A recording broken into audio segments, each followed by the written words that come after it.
আমরা মরে যাব, কিন্তু বিড়ালের মতো মরে কোনো লাভ নেই। বাঘের মতো মরতে চাই, বিদআতি আমল করে মরতে চাই না। সহি পদ্ধতিতে সহি আমল করে আমাদের নিজেদের জীবন আল্লাহর কাছে দিয়ে দিতে চাই।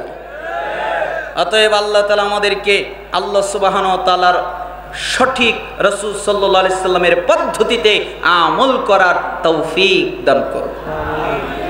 তার মানে রাসূল সাল্লাল্লাহু আলাইহি সাল্লাম বললেন, আমার সুন্নাতকে মারির দাঁত দিয়ে কামড়ে আঁকড়ে ধরে থাকবে, আর তোমরা প্রত্যেক নতুন আবিষ্কার থেকে বেঁচে থাকবে।